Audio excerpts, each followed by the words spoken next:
आजकल ये करना मेरा फेवरेट काम हो गया है, क्योंकि इससे मुझे बहुत मजा आता है। और मैं किस चीज की बात कर रही हूँ ये खुद ही देख लो। इसको परेशान करने में मुझे अलग लेवल का मजा आता है। सॉरी चुप हो जा मेरी माँ। अगर किट्टू आती तो ना मैं आपको बताती। हाँ यार, बहुत दिन हो गए किट्टू कानपुर से रिटर्न नहीं आई है।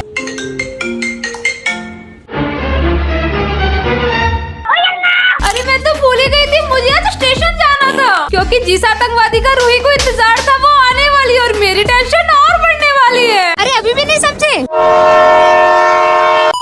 ये देखो ये आ गई। फिर से आ गए रे बाबा। जाने घर से हो? क्यों, वहाँ बॉम्ब लगाने? वो तो यूँ ही बताएगी।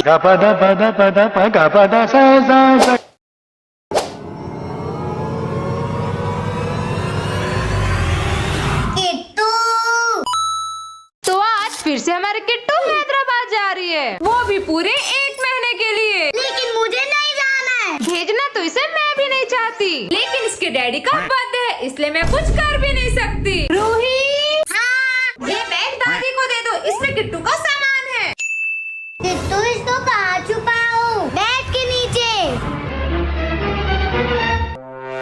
जल्दी बैग दो, मुझे किट्टू का सामान रखना है। क्या बैग दो? लेकिन मैंने बैग तो कब से नीचे भेज दिया है। तो मेरे पास आया क्यों नहीं? रूही, हाँ। बैग कहाँ है जो मैंने दादी को देने कहा था? दादी के रूम में। मेरे रूम में नहीं है, जल्दी जल्दी बैग ढूंढो।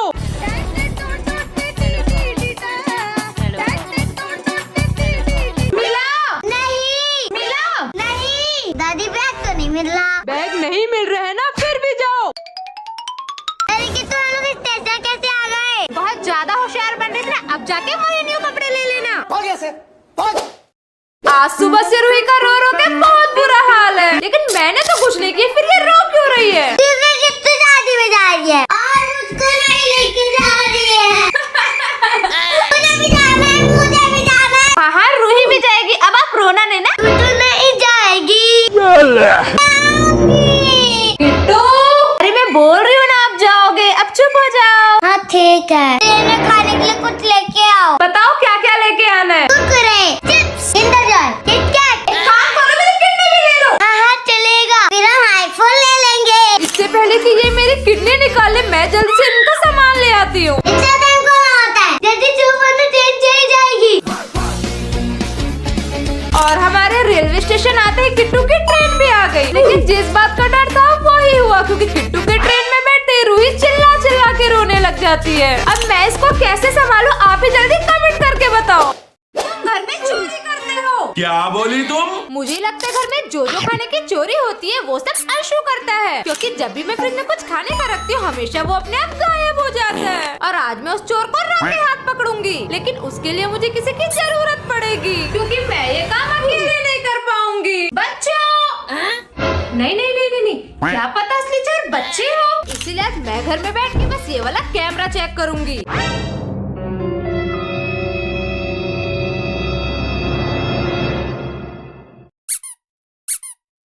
अरे नहीं, मुझे तो कैमरा चेक करना था, और अब लाइट गोल के चक्कर में कुछ रिकॉर्ड भी नहीं हो पाएगा, और फिर से मेरा सामान चोरी हो गया है। अब मैं असली चोर को कैसे पकड़ूं, आप ही कमेंट करके बताओ।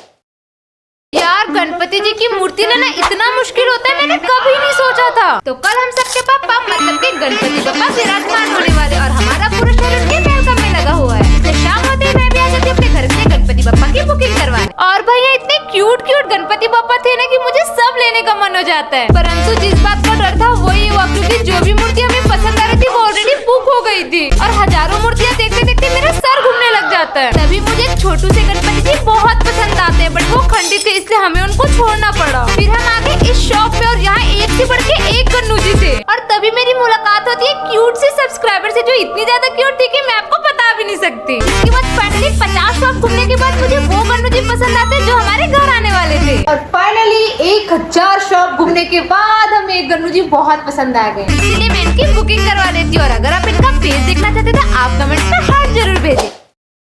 सूरज की दिशा पता नहीं कैसे चेंज हो गई, क्योंकि आज ये आतंकवादी मुझे अपना चिप्स और कुरकुरे ला के दे रहे हैं। तो अपने आंखों पे विश्वास नहीं करते हुए मैं पूछती हूँ, ये सब किस खुशी में? अब बड़े होना। क्या मैं अभी तक बड़ी नहीं हुई थी? तभी मुझे लगता है नहीं सारुण के यहाँ कुछ तो गड़बड़ है। बट पहले जो मिला है उसे चुपचाप ठूस लेती हूँ। मुझे स्लाइम चाहिए। मेरे को केक चाहिए।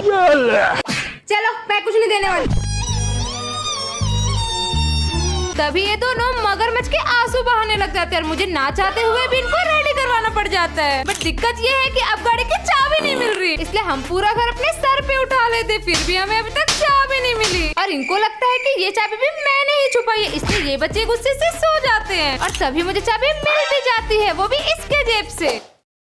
भाई मेरे किसी भी दिन की शुरुआत बिना किसी कांड के क्यों नहीं हो सकती? आज सुबह डैडी मेरे ईयरबड्स के साथ खेल रही थी और अब इसमें दोनों ईयरबड्स गायब है। अब बताओ मार दिया जाए या छोड़ दिया जाए? बोल डैडी तेरे साथ क्या सुलूक किया जाए? देखो रो के किसी को कुछ हासिल नहीं हुआ, इसलिए मैं चुपचाप ईयरबड ढूंढने लग गई। फिर मुझे फाइनली पहला ईयरबड मिल गया और फिर बहुत कोशिश करने के बाद दूसरा बड्स भी मिल गया, वो भी सोफे के नीचे से। अब इसीलिए मैंने दोनों को सहेज के केस में रख दिया। लेकिन जब मैंने इसे लगाया तो राइट वाला काम ही नहीं कर रहा था, इसलिए मैंने डैनी को बहुत ज्यादा डांट दिया और अब मुझे एक ही ईयरबड से काम चलाना पड़ेगा। बट थोड़ी ही देर में मुझे डैनी के लिए बहुत ज्यादा बुरा लगने लगा, इसीलिए इसको थोड़ा सा प्यार करके मैंने डैनी का फेवरेट एग राइस बना दिया। लेकिन डैनी ने इसे खाने से साफ मना कर दिया। यार मैं इसको ऐसा क्या खाना तो चलिए बिना चोचले के खा ले, प्लीज कमेंट करके जरूर बताना।